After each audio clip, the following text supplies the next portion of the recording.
Selamat datang kembali di podcast kami, Dialog Kalam.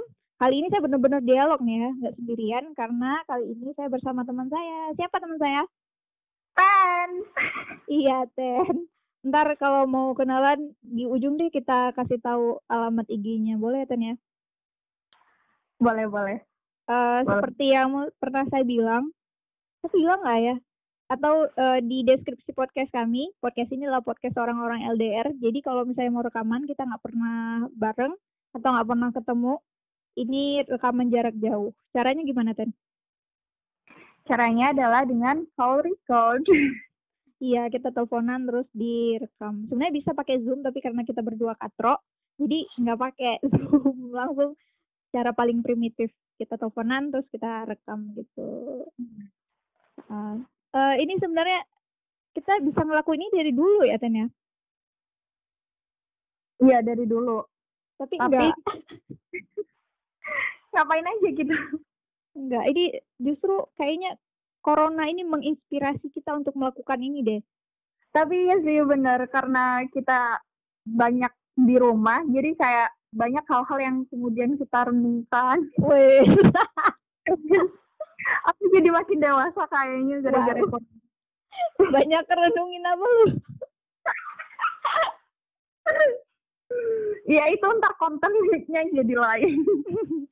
Oh ya, hari ini kita mau bahas apa, Den? Kita mau bahas puasa, hakikat puasa. Hakikat puasa ya. Ini udah jalan puasa keberapa nih? 17? 16. Belum ya? 16. Besok 17. Kamu udah puasa berapa hari ya? Oh, puasa penuh dong, nggak bolong.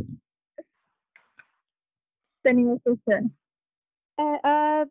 Kemarin itu tanggal 15 Ramadan ya. Kita record ini tanggal 16 Ramadan. Kemarin itu tanggal 15 Ramadan yang ada sebenarnya ada gosip-gosip gitu ya, ada isu-isu terjadi dukhon. Sebenarnya aku juga nggak terlalu ngikutin sih gosip ini karena ya aku menganggap ini sebagai gosip gitu. Kalau kamu sendiri gimana, Teh? Iya, aku juga nggak terlalu ngikutin. Cuma ada kan pas di berita terus muncul apaan sih, pengen tahu juga. Nah, dan aku nggak terlalu nggak terlalu yang pay attention gitu loh. Terus itu ya kayak kamu bilang itu sih. Iya, kita anggap gosip gitu ya. Juga maksudnya bukan kali pertama gitu kan. Kayak ada gosip-gosip kayak gini banyak banget kan. Iya, sejak ramalan Inka dari suku Maya udah ada gitu. Iya, tapi mungkin emang buat beberapa orang ada yang memang percaya, dan ya aku menghormati itu sih. Iya. Ya kita berdoa aja sih, semoga semuanya baik-baik aja ya. Iya, yang penting kita bisa ambil pelajarannya. Masya Allah. Cringe banget. Terus besok itu tanggal 17 Ramadan, Ten. Seharusnya kita merecord sesuatu besok. Iya, benar banget. Itu hari yang sebenarnya ada momen khusus di Ramadan itu tanggal 17 Ramadan ya, ada nuzulul Quran. Iya, benar. Tapi kali ini karena memang sedang puasa, kita memilih untuk membahas sesuatu yang sepertinya agak luput ya, karena kita biasanya cuma bahas hukum-hukum doang gitu. Kebanyakan kajian Islam tuh ngomong, kalau gini bisa nggak sih, boleh nggak sih, haram apa halal gitu, ya Kak sih? Iya, benar. Jadi kali ini kita mau bahas tentang hakikat puasa. Mungkin coba kamu inget deh, Tan, kamu tuh mulai puasa dari umur berapa? Aku gak terlalu inget sih umur pasnya berapa, tapi aku udah belajar puasa dari SD. Kayaknya dari kelas 1 itu kita masih diajarin puasa, tapi puasanya masih puasa zuhur. Jadi zuhur kita buka, terus puasa lagi. Kayak gitu kan. Nggak apa-apa latihan. Gitu. Aku juga sama. Aku kayaknya kelas 4 deh baru penuh beneran. Sebelumnya enggak. Yang ya paling cuma 15 hari doang gitu, yang benar, yang lain colong-colongan. sembunyi-sembunyi di kamar. Enggak sih, depan kulkas. Terus karena kita udah berapa tahun ya dari kita kecil banget ya, udah ngejalanin puasa sampai sekarang. Kamu sendiri sebenarnya memaknai puasa ini sebagai apa sih? Um, iya, karena aku dari lahir Islam. Sama tentos. Aku beragama Islam itu turunan. Mm-mm. Jadi emang dari kecil udah diajarin ini itu udah kayak sebagai bagian dari hidup gitu. Karena kalau keluargaku memaknai agama sebagai bagian dari hidup, jadi puasa ini kayak gitu, kayak sholat, Mm-mm. terus yang itu udah merupakan bagian dari kehidupan kita sehari-hari. Kadang malah kalau orang yang kayak aku gini, ini Gimana? yang aku maksud orang yang emang dia Islam itu keturunan, kemudian yang udah dari kecil terbiasa diajarin sholat, terus puasa dari kecil, dan itu kayak merupakan bagian dari kehidupannya, bagian dari rutinitas hidupnya. Itu kebanyakan jadi rentan kehilangan maknanya gitu. Jadi dia rentan lupa sama esensinya ini sebenarnya untuk apa sih gitu. Jadinya kayak udah habit aja gitu ya. Bulan puasa ya udah jalanin aja, udah ritual gitu ya. Iya, kayak bagian dari rutinitas itu, Mas. Kayak itu bisa juga diartikan ke sholat juga. Ya semua ritus ya. Kayaknya kalau yang kayak kita makan nasi gitu, terus karena tiap hari makan jadi nasinya enak banget ya. Kita kan nggak ngomong gitu lagi kan ya. Iya. Kita udah. Kamu gitu juga nggak? Iya sama. Nah, persis aku juga kayak gitu sih. Ya udah sadar kayak dari dulu, oh ini tuh kewajiban sebagai seorang muslim pas bulan puasa, pas Ramadan ya udah ikutin aja gitu. Nggak ada aduh berat banget, enggak, udah kayak ya kebiasaan aja gitu. Iya kan? Udah nggak Iya. kayak menghayati ini adalah sebagai sebuah apa juga. Iya bener. Nah itu karena kita udah terbiasa, udah jadi rutinitas, jadi kadang lupa sama esensinya. Jadi hari ini kita mau ngomongin itu ya kebetulan. Iya.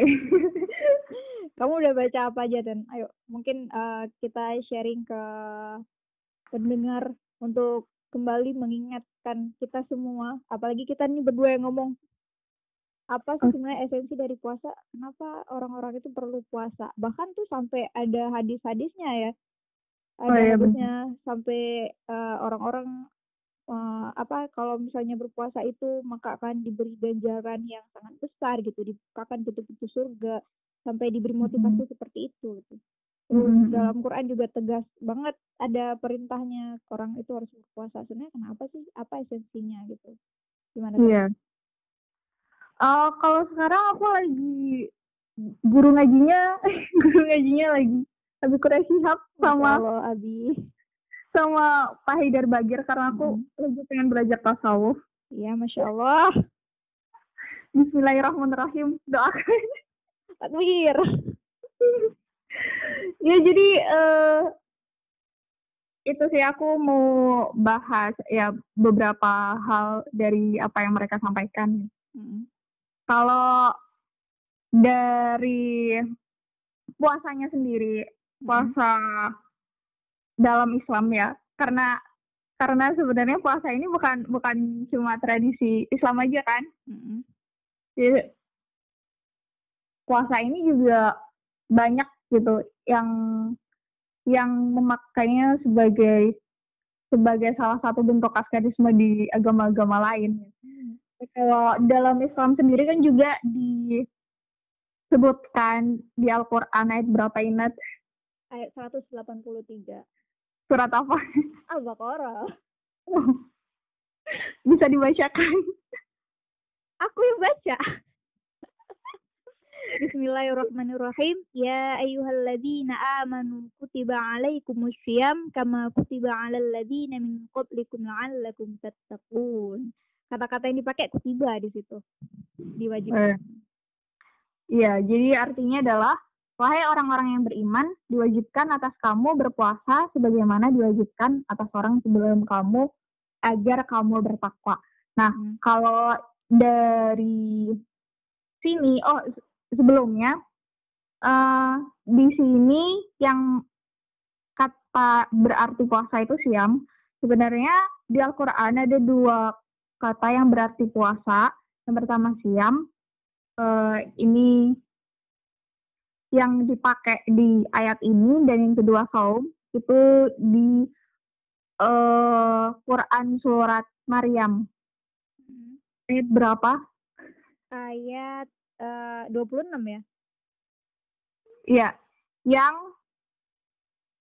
di situ artinya menahan diri.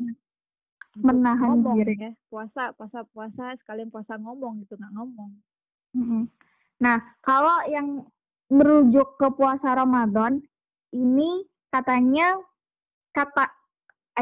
katanya di Al-Quran itu siam.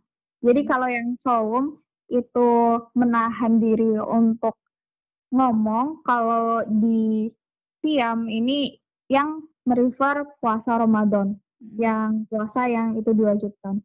Nah, kalau di ayat ini kan udah juga disebutkan sebenarnya tujuannya apa sih. Nah, di sini agar kamu bertakwa. Nah, kalau menurut Abi, menurut Abi Korek Shihab, di sini takwa itu punya banyak jalan. Ya, salah satunya yaitu meneladani sifat-sifat Tuhan. Nah, ini makanya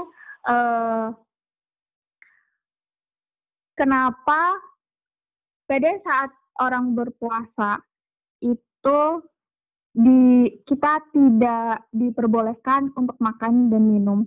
Jadi meneladani sifat Tuhan yang pertama dan yang terpenting menurut beliau adalah pada kebutuhan fa'ali. Kebutuhan fa'ali itu kebutuhan jasmani, yaitu makan, minum, kemudian hubungan seks dan lain sebagainya. Nah, untuk meneladani sifat Tuhan, makanya kita pada saat berpuasa dilarang untuk melakukan hal tersebut. Karena Allah tidak melakukan hal tersebut. Allah tidak makan, Allah tidak minum, Allah tidak berhubungan seks. Nah, jadi pada saat berpuasa, salah satu hal untuk meneladani sifat Allah yang paling terpenting itu adalah kebutuhan meneladani dalam hal kebutuhan fa'alinya. Jadi pada saat puasa kita nggak boleh makan, kita nggak boleh minum, kita nggak boleh berhubungan seks. Tapi juga jangan lupa bahwasanya sifat-sifat Allah itu bukan cuma itu aja. Jadi banyak sifat-sifat Allah yang lain. Terus jadi pada saat puasa jangan sampai kita cuma meneladani sifat itu aja. Kita cuma nggak makan, kita cuma nggak minum dan lain sebagainya, tapi juga harus meneladani sifat-sifat Tuhan yang lain. Kayak misalkan Allah Maha Pengasih, Allah Maha Penyayang. Nah, hal-hal yang demikian itu juga harus diteladani kayak gitu. Ya, jadi jangan cuman gak makan, gak minum, tapi suka marah-marahin orang gitu ya, di jalan lewat semuanya didamprat gitu ya. Nah, iya. Jadi meneladani sifat Tuhan itu bukan cuma pada kebutuhan fa'alinya kalau dalam hal ini akan, tapi juga sifat-sifat Allah yang lain gitu. Yang bisa kita teladani. Jadi gitu. Kalau Pak Haidar gimana, Ten? Oke, kalau Pak Haidar tadi kamu ada yang nyebutin hadis-hadis kan? Nah, ada salah satu hadis qudsi di situ yang mengatakan bahwasanya aku lupa gimana Gimana bunyinya? bunyinya. Oh, gini. Jadi hadis qudsi itu bilang semua amal Bani Adam adalah untuknya kecuali puasa. Puasa adalah untukku dan aku sendiri yang akan balasnya. Tapi tidakkah semua perbuatan anak Adam adalah untuk Allah? Nah, ini di hadis qudsi yang lain, ini Allah berfirman juga bahwasanya setiap perbuatan anak Adam adalah untuk mereka selain puasa.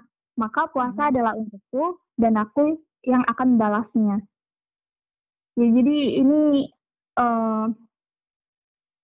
intinya semua ibadah yang dilakukan oleh manusia itu sebenarnya adalah untuk dirinya sendiri. Nah, kecuali ibadah berpuasa. Kalau ibadah berpuasa ini ibadah untukku, untuk Allah, dan Allah sendiri yang akan balasnya.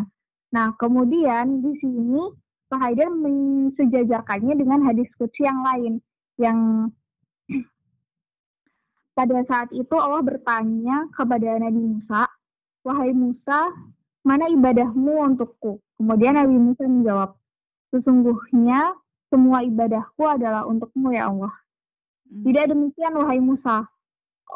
Allah menjawabnya. Kemudian Allah berfirman, semua ibadahmu itu untukmu sendiri.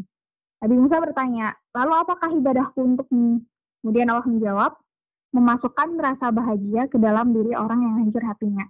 Nah, jadi kalau hadis keduanya itu disejajarkan saat Allah berfirman bahwasanya tidak semua ibadah itu adalah untuk manusia kecuali berpuasa, dan kemudian saat Allah berbincang dengan Nabi Musa bahwasanya semua ibadah itu adalah untukmu sendiri kecuali memasukkan rasa bahagia ke dalam hati.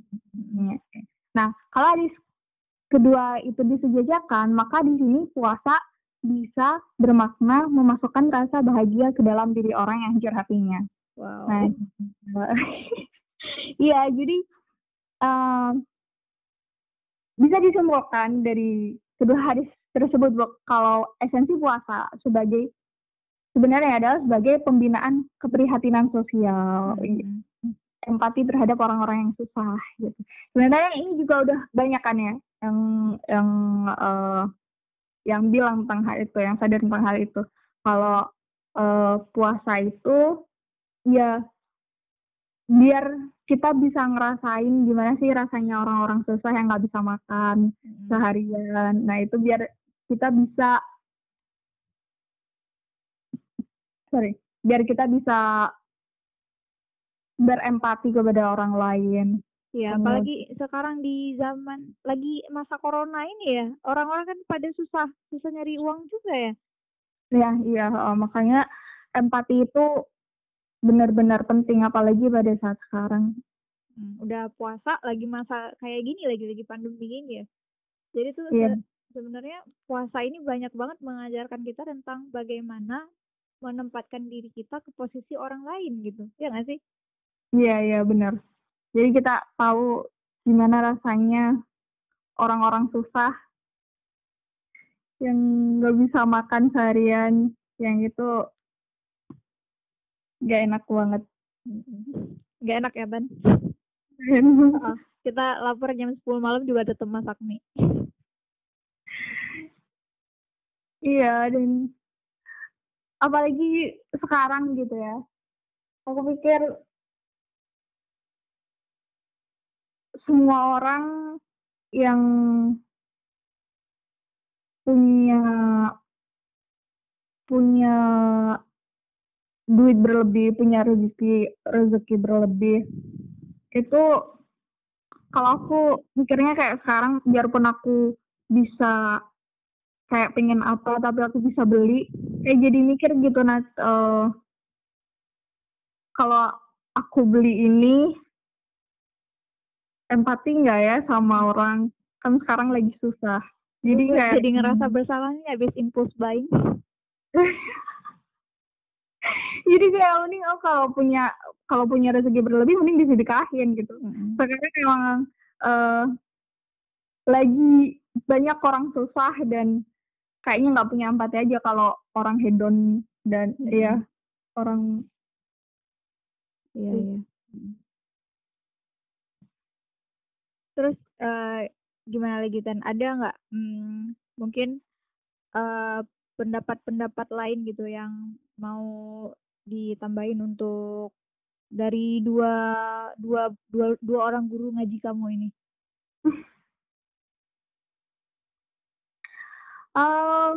Kalau aku sih menyimpulkannya, dulu udah kesimpulan. Nggak apa-apa. Aku sih menyimpulkannya buat pelajaran buat diri aku sendiri ya. Nanti teman-teman bisa punya kesimpulan yang lain. Kalau aku, yang pertama, karena yang aku udah bilang tadi ya, kita udah bahas kalau itu sebagai rutinitas. Dan akhirnya kemudian kita banyak lupa sama esensinya. Sebenarnya memaknai itu sebagai rutinitas itu juga nggak ada salahnya. Ya. Nggak ada salahnya juga. Jadi kayak nggak bisa, ini juga nggak bisa dihindari juga karena sudah apa ya, ingrained, udah jadi sesuatu yang mendarah daging gitu ya, nggak bisa kita elak. Iya, kalau makna itu hanya sebagai kewajiban itu ya emang udah susah banget buat dihindari, ya benar kata kamu. Jadi anggap itu sebagai bentuk ketaatan, ya nggak sih, Nat? Iya benar. Kita sebagai seorang muslim, apalagi udah dewasa gini ya, udah balik, udah berakal, walaupun nggak ada yang lihat siang hari, tetap aja puasa, diem gitu, nggak makan nggak minum. Iya. Terus juga kita udah sempat bahas tadi kalau ini juga bukan cuma tradisi dalam Islam aja, tapi juga banyak di agama lain. Banyak di agama lain yang jadi ini kayak sebagai usaha tirakat ya kalau gue, untuk mendekatkan diri kepada Tuhan. Entah gimana mereka maknai Tuhan itu seperti apa ya.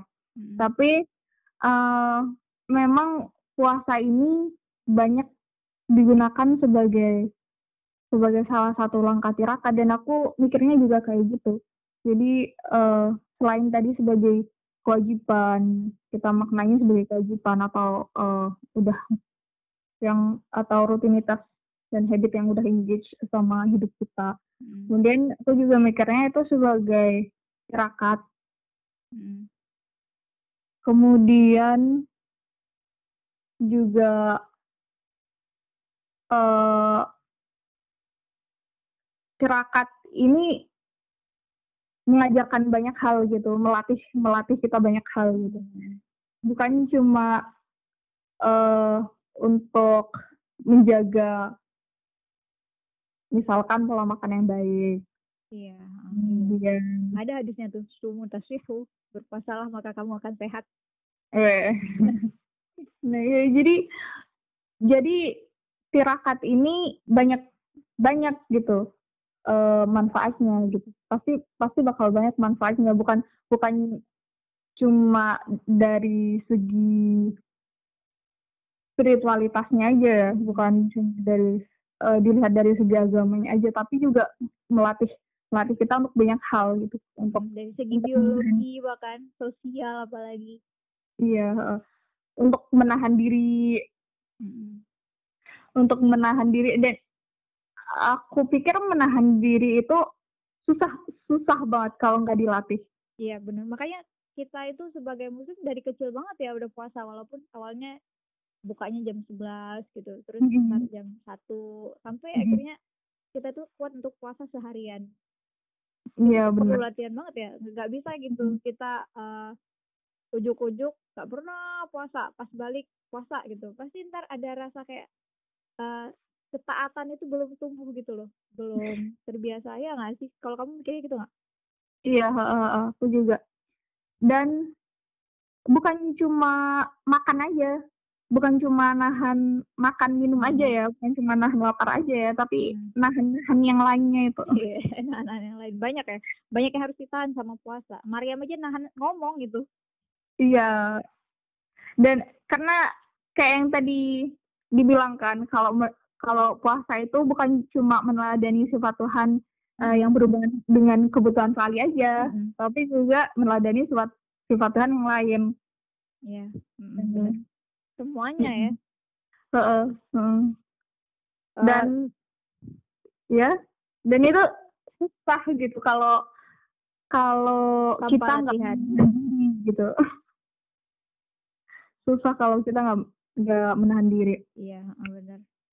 Tadi beberapa yang udah kita sebut ya sebagai poin-poin penting dari esensi puasa itu adalah tadi takwa yang pertama yang kayak kamu sebutin dari ayat yang udah kita baca tadi Al-Baqarah ayat 183 itu supaya kita menjadi orang-orang yang bertakwa, terus juga mengajarkan kita tentang ketaatan, terus juga kejujuran ya, terus yang tadi hadis yang udah kamu bacakan yang dibahas sama Pak Haidar Bagir, hadis qudsi mengajarkan tentang empati karena puasa itu bukan cuma sekedar menahan kebutuhan jasmani, menahan diri untuk memenuhi kebutuhan jasmani, tapi juga untuk memasukkan rasa bahagia ke dalam hati manusia. Super sekali ya. Iya, Terus ini sih kalau aku mikirnya satu lagi disiplin. Kalau aku tuh ngerasa puasa ini juga ngajarin kita untuk disiplin. Kenapa? Karena kita kan puasa tuh ada sahurnya sama bukanya ya. Dan yang namanya makan itu udah ditentuin waktunya di cuma 2 waktu itu. Puasa dimulai ketika setelah imsak sampai nanti di jamnya buka gitu ya. Nggak bisa kita tuh, oh aku puasa deh makannya cuma sehari sekali, ntar jam 12 siang aja, habis itu aku nahan diri sampai besoknya. Nggak bisa kayak gitu ya. Ada aturan yang sudah ditetapkan dalam agama, ya, puasa itu dimulai sejak jam segini dan berakhir sampai jam segini dan setiap hari gitu sampai 1 bulan gitu. Bahkan puasa-puasa sunat juga kayak gitu aturannya. Jadi menurut aku selain yang sudah disebutkan di belakang tadi beberapa poin juga puasa ini mengajarkan kita untuk disiplin gitu. Dan ada hadisnya juga ya, walaupun aku nggak hafal sih. Kalau puasa itu disuruh sahur disuruh mengakhirkan, kalau buka puasa itu disuruh mengawalkan itu. Jangan aku orang paling bertakwa sedunia buka puasanya jam 9 malam gitu. Padahal tinggalnya di Indonesia. Gitu. Itu nggak bener juga kan? Karena memang kalau menurut aku puasa itu ya tadi mengajarkan disiplin. Kamu tuh buka jam segini, sahurnya jam segini. Jangan dilebih-lebihkan atau dikurang-kurangkan waktunya. Gitu. Kamu ada yang mau ditambahin lagi nggak, Ten? Udah sih, udah kayaknya. Udah ya. Udah lama kita. Mungkin untuk episode yang kedua, ya udah episode kedua, cukup sampai sini dulu. Nanti di episode selanjutnya kita akan bahas tema yang lebih menarik lagi. Saya Nadia pamit. Iya, saya Ten juga pamit. Iya, wabillahi taufiq wa hidayah. Wassalamualaikum warahmatullahi wabarakatuh. Wabarakatuh.